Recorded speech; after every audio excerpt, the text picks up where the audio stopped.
Good morning मेरे sweet बच्चों। ठीक है, तुम लोग इंटरेस्ट ले रहे हो, मुझे समझ में आ रहा है। So I am very happy with you. तो एनीवे, नौकर का थोड़ी सी कहानी रह गई थी पिछली बार, वो मैं आज पूरा कर दूंगी। जरासीम नाम है, हालांकि कठिन नाम है इसमें। चैगोर नाम है, जो उसके गांव का ही था, जो कोचवान था। और शारोब जो उनके मालिक थे। इन थोड़ी सी इंट्रोडक्शन नहीं दूंगी तो फिर बोरिंग लगेगी कहानी। तो शारोब को रिक्वेस्ट करता है कौन? चैगोर। चैगोर किसके लिए रिक्वेस्ट करता है? जरासीम के बारे में। और उसकी सिफारिश सुनकर शारोब जो है वो अपने बूढ़े नौकर को छुड़ाकर किसे रखने की बात करता है? वो इसको, जरासीम को नौकरी पर। जरासीम बहुत खुश हो जाता है क्योंकि उसे नौकरी की बहुत आवश्यकता रहती है, नौकरी उसे मिलती नहीं है। तब इसके सिफारिश के कारण उसके जो गांव का था कोचवान, उसके कारण उसे मिल जाती है। अब जब वो घर जाने के लिए मेन डोर पर जाता है, पिछली कक्षा में मैंने बताया है कि वो वहाँ एक प्लेग्राउंड था, उसे पार करके जाना था। और उसी प्लेग्राउंड के एक कोने में नौकर का क्वार्टर जैसे होता है वो था, जिसे देखने के लिए उत्सुक कौन था? जरासीम। और वो देखना चाह रहा था, लेकिन वहाँ तो बर्फ़ बहुत पड़ती है मॉस्को में। तो बर्फ़ की वजह से जंगले पे बर्फ़ गिरने से क्या होगा? दिखाई तो देगा नहीं अंदर क्या है। और उसे बहुत मन था एक झलक देखने का, तो वो देखने की कोशिश करता है लेकिन देख नहीं पाता है, संभव नहीं था। फिर भी वह खिड़की से सट कर खड़ा हो गया।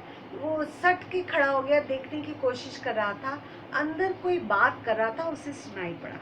Now somebody was talking inside, तो वो सुन पा रहा था। ठीक है, तो अब हम क्या करेंगे? एक बूढ़ी स्त्री का स्वर था।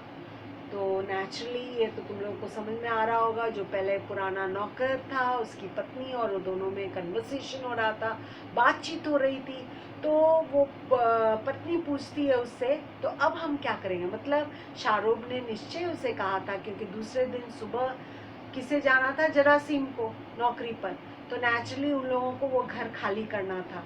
तो वो बोलता है कि पत्नी पूछती है अपने पति से, तो अब हम क्या करेंगे? एक बूढ़ी स्त्री का स्वर था। जरासीम देख तो नहीं सक रहा है लेकिन सुन रहा था। मैं क्या बताऊं, क्या बात बता सकता हूँ? भीख मांगनी पड़ेगी और क्या।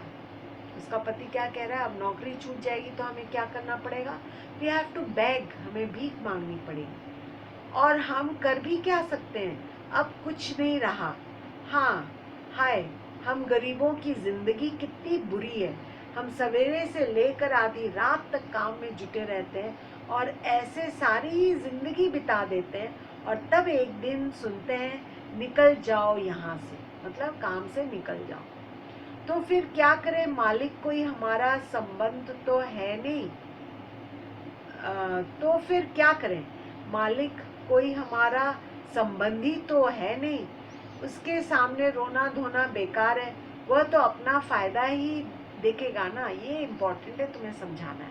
यहाँ पे ऐसा क्यों कहता है? जो बूढ़ा आदमी रहता है वो कहता है कि मालिक तो हमारे कोई संबंधी नहीं है, इज नॉट आवर रिलेटिव।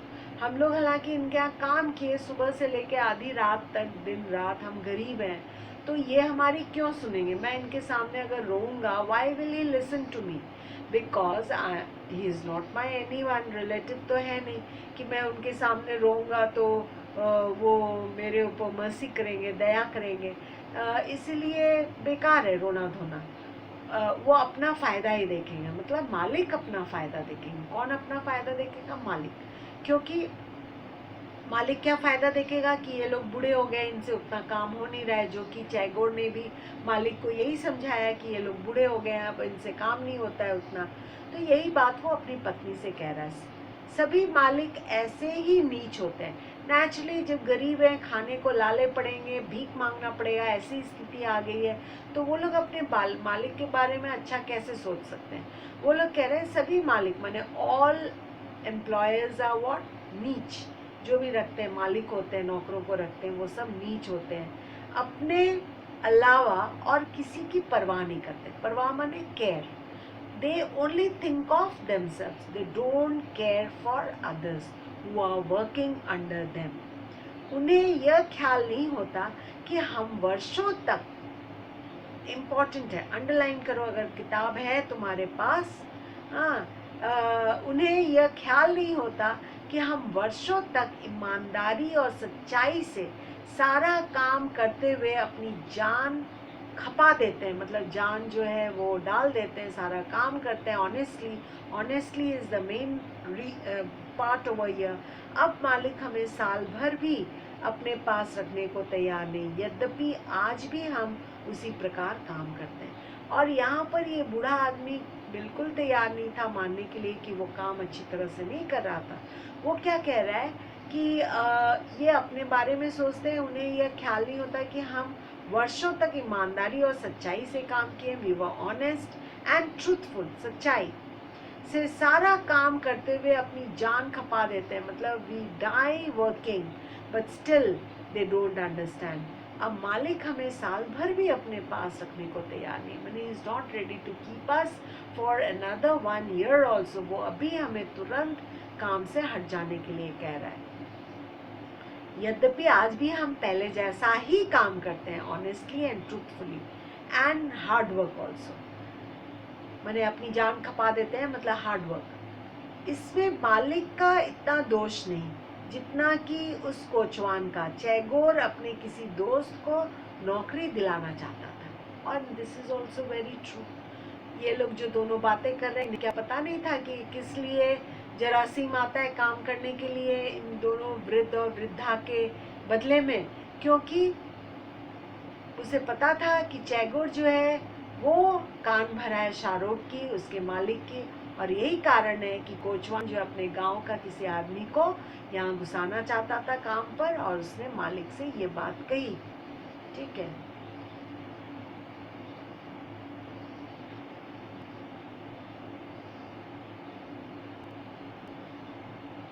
और थोड़ी सी बची है कहानी, कंप्लीट कर लेते। हाँ, वही विष की गांठ।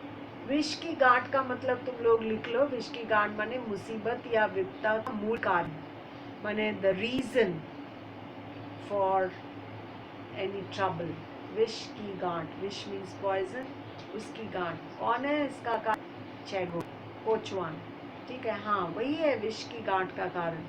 पर मैं उसकी सारी चालाकी निकाल दूंगी। ये वृद्धा कहते हैं, मतलब उसकी जो बूढ़ा नौकर रहता है उसकी पत्नी, मतलब मैं उसकी सारी चालाकी निकाल दूंगी।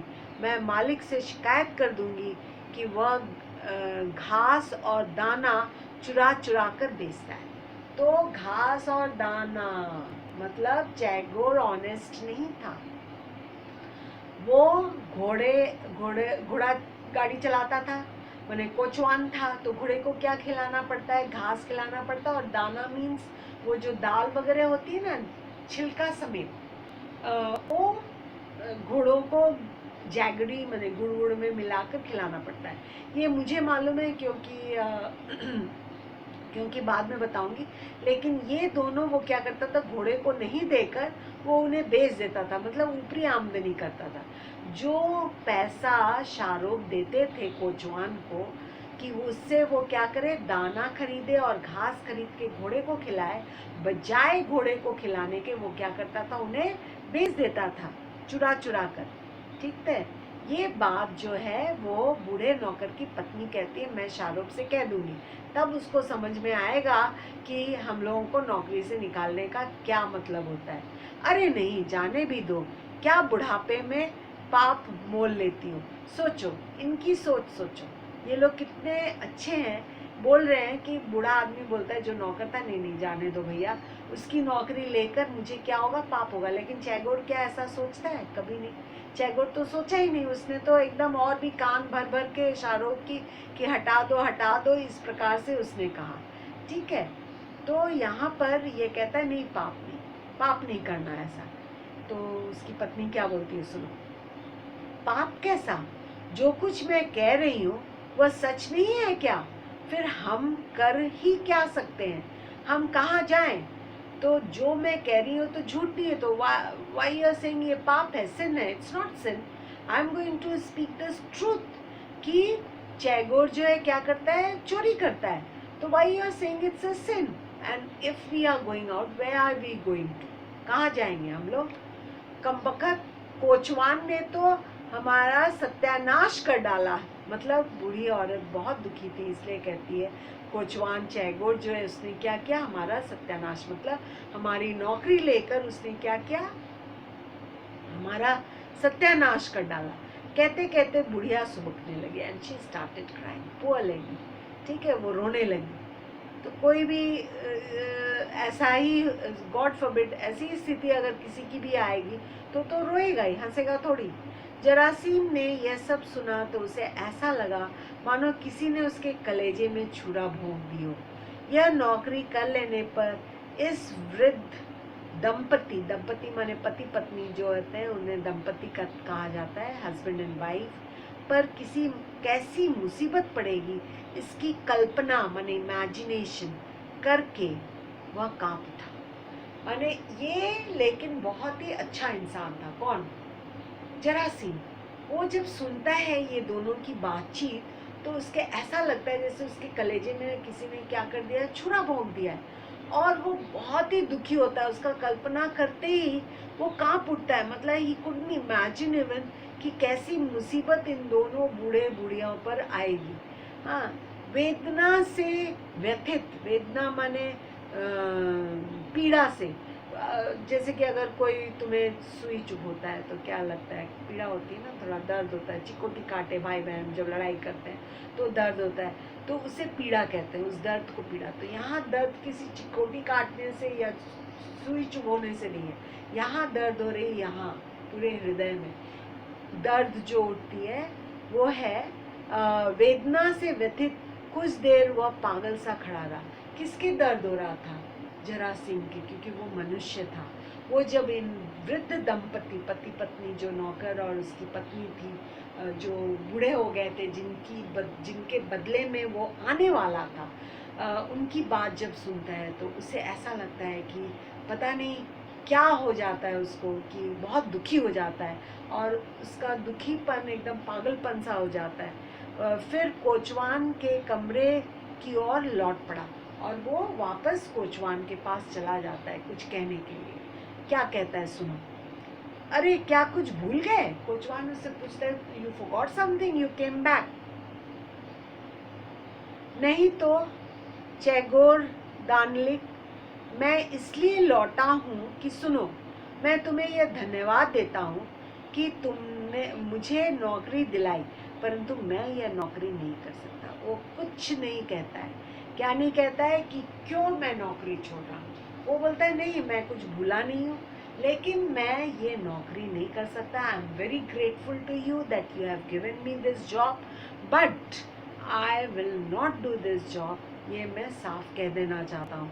और इनके ये सोमियानोव जो है, ये लेखक का नाम है। तो यहाँ तक कहानी है। तो ठीक है, स्टोरी को बहुत फास्ट मैं बोली हूँ, लेकिन फिर से एक बार तुम लोगों को एकदम शॉर्ट में बता देना चाहती हूँ, क्योंकि नेक्स्ट डे मैं करूँगी क्वेश्चन एंड आंसर। तुम लोग इस कहानी को, अगर कहानी किताब है या PDF जो मैं भेजी हूँ, और ये भी बताई हूँ कि ब्लॉग में अगर जाओगे तुम लोग, तुम्हें मिलेगा। प्लस मैं भी तुम लोगों को भेजी हूँ एक ईमेल एड्रेस देकर, जिनके पास किताबें नहीं हैं उनके लिए। लेकिन फिर भी एक बार मैं पूरी कहानी को एकदम स्टोरी जैसा, ये जो पढ़ समझा रही थी ये नहीं करके एक स्टोरी जैसा तुम लोगों को बताने की चेष्टा कर रही हूँ, जिससे तुम लोग कहानी को एकदम भूलो ही ना। ये है कि यहाँ पर शुरू में, कहानी की शुरुआत में तुम लोग देखते हो कि जरासीम नाम का एक युवक रहता है। उसे गांव में जाना पड़ता अपनी नौकरी छोड़कर। पहले वो शराब की शीशियाँ धोया करता था कि उसे आर्मी में ले लिया जाएगा, ठीक, लेकिन उसे वहाँ नौकरी मिलती नहीं। कारण यहाँ नहीं मेंशन किया है क्यों नहीं मिलती है। तो वो वहाँ से लौट कर जब मॉस्को आता है तो कोई वहाँ नौकरी नहीं रखता। कारण भी वहाँ मेंशन किया हुआ है कि बड़ा दिन आने वाला था, मैंने 25 दिसंबर। उसके पहले वहाँ नौकरी मिलना मॉस्को में मुश्किल हो जाता था, पूरा पैक हर जगह नौकरी। तो उसे पुरानी जगह तो मिलती नहीं है नौकरी, और साथ ही सारी जगह वो खोजता रहता, नौकरी नहीं मिलती। एक दिन उसकी मुलाकात उसके गांव की एक रहने वाले युवक से होती है, जिसका नाम चैगोर रहता है। वो कोचवान रहता है, अपने मालिक आता है शाहरुख, और वहाँ उस कोचवान के साथ जब मुलाकात होती है तो वो कोचवान से रिक्वेस्ट करता है, अनुरोध करता है, अनुरोध हिंदी वर्ड है रिक्वेस्ट, कि मुझे तो नौकरी प्लीज़ दिला दो, मैं बड़ी परेशान हूँ। तो चेगोर जो है वो चोर है, ये तो मैं तुम्हें आज ही बताऊँ कि वो दाना और घास चुरा चुरा कर मैंने बेचा था। और वो जब देखता है, और क्यों वो इसके लिए नौकरी की सिफारिश करता है शाहरुख से, ये भी मैंने बताया, क्योंकि वो उसकी थोड़ी बढ़ाई देता है, इससे वो फूल कर कुप्पा हो जाता है, ठीक है। और वो बोलता है ठीक है, मैं तुम्हारे लिए ज़रूर अपने मालिक से बात करूँगा। और मालिक से बात करता है। उसी घर में एक बूढ़ा नौकर की नौकरी हटाकर इसे रखने की बात वो अपने मालिक से करता है। बूढ़े नौकर को हटाने की इच्छा मालिक की बिल्कुल भी नहीं रहती है। वो नहीं चाहते कि इतने 13 सालों से काम करने वाला जो नौकर है उसे हटा दिया जाए, क्योंकि वो ईमानदार और सच्चा था, ट्रूथफुल एंड ऑनेस्ट। लेकिन चेगोर उनके कान भरता है कि वो लोग बूढ़े हो गए, उनसे वो काम होता नहीं है, सो जाता है, काम करते करते बार बार जाता है अपने घर सोने के लिए। ये सारी बातें बोलकर वो कन्विंस कर लेता है अपने मालिक को कि वो जरासीम को नौकरी पर रखे। लास्ट में मालिक बोलते हैं ठीक है, मैं इस लड़के के बारे में सोचूंगा करके दूसरे दिन सुबह बुलाता है और जरासीम को नौकरी दे देता है। जरासीम अब अपने घर जाने के लिए रेडी होता है। तो शाहरुख के मकान से जाने के लिए एक प्लेग्राउंड पार करना रहता है। उसी प्लेग्राउंड के एक कोने में क्या रहता है, नौकरों वाला क्वार्टर रहता है। तो वो देखने की कोशिश करता है, कल से आके मुझे यहीं रहना पड़ेगा तो एक झलक तो देख लूँ इस कमरे के अंदर का। जब वो वहाँ से कोचवान के कोठरी से निकल कर मेन गेट जाएगा तो वो सट कर खिड़की से खड़ा होता है देखने के लिए उस कोठरी के अंदर कि क्या है, नौकरों की जो कोठरी है। तो उसे दिखाई तो कुछ देता नहीं, क्योंकि बर्फ़ की परत जम जाती है जंगले के ऊपर। लेकिन उसे सुनाई देता है, दोनों वृद्ध और वृद्धा बातचीत करते हैं। वो लोग कहते हैं कि अब हम लोग क्या करेंगे, भीख मांगने के सिवाय उनके पास और कोई गति नहीं रहती, मतलब और कोई उपाय नहीं रहता है। वो लोग कहते हैं हम लोग सारा जीवन अपना इस ईमानदारी से और सच्चाई से यहाँ काम किए, लेकिन अब देखो हम लोग कहाँ हैं, हम लोग ऐसी हालत में हैं कि हम लोगों को अब भीख मांगना पड़ेगा। तो जो उसकी पत्नी रहती है उसे बड़ा गुस्सा आता है। वो बोलती है ये सारा किया धरा उस कोचवान का है। हाँ, इतना बदमाश है वो, अपने गांव के उस लड़के को नौकरी पर रखने के लिए हम लोगों के बारे में ऊट पटांग बोलकर हमें हटवा दिया। और वो हमारे रिश्तेदार तो है नहीं जो मालिक हैं कि हम अगर रोएंगे धोएंगे तो वो अपने यहाँ रख लेंगे हमको। लेकिन मैं ज़रूर अपने मालिक से बोलूँगी कि ये चेगोर कैसा इंसान है। चेगोर बिल्कुल भी अच्छा इंसान नहीं है। तो जो उसके पति रहते हैं वो मना करते हैं, बोलते नहीं छोड़ो, इससे पाप लगेगा। तो वो कहती मैं झूठ तो नहीं बोलने वाली ना कि वो चोर है, दाना और घास चुराता है। बोलते नहीं छोड़ दो, हम लोगों की यही नियति है, हम लोग इसी में खुश रहेंगे। ये सारी बातें सुनकर जरासीम जो है शॉक्ड हो जाता है। वो सोच भी नहीं सकता। वो जब इमेजिन करता है, सोचो इनकी नौकरी अगर चली जाएगी, ये बाहर जाके भीख मांगेंगे, इनकी ये हालत है, सोच कर ही उसका कलेजा फट जाता है, वो दुखी हो जाता है। और वो उल्टे पाँव मैंने तुरंत अबाउट टर्न किसके कमरे में जाता है, कोचवान के, हाँ चेगोर के कमरे में जाता है। तो चेगोर सोचता है शायद ये कुछ भूल गया है। तो उससे पूछता है क्या तुम कुछ भूल गए? बोलता है नहीं, मैं कुछ भूला नहीं हूँ, और मैं बहुत बहुत आभारी हूँ तुम्हारा, मतलब I am very grateful to you कि तुमने मुझे ये नौकरी दिलाई, लेकिन मैं ये नौकरी नहीं करना चाहता। मैंने सो स्वीट ऑफ हिम कि उसने ये भी नहीं बताया कि मैंने इन दोनों की बात सुनी और मुझे दुख हुआ। वो फील कर लेता है कि वो जो करने जा रहा था अच्छा हुआ, उसके पहले उसने उन दोनों की बातचीत सुन ली, और एक अनर्थ होने से, मैंने वो उस वृद्धा दंपति के साथ जो अनर्थ होने वाला था कि उनको सड़कों पर भीख मांगना पड़ता, उससे वो उन्हें बचा लेता है, यह कहकर कि उसे वो नौकरी नहीं चाहिए। लेकिन कोई एक्सप्लेनेशन वो नहीं देता है इसको, चेगोर। इतना कहते हुए कहानी यहाँ पर एंड होती है। I hope now you will read and understand more better than whatever I explain, पढ़ के जो समझाया था उससे। So be safe children, stay home, घर के अंदर रहो और सेफ रहो। Thank you, God bless.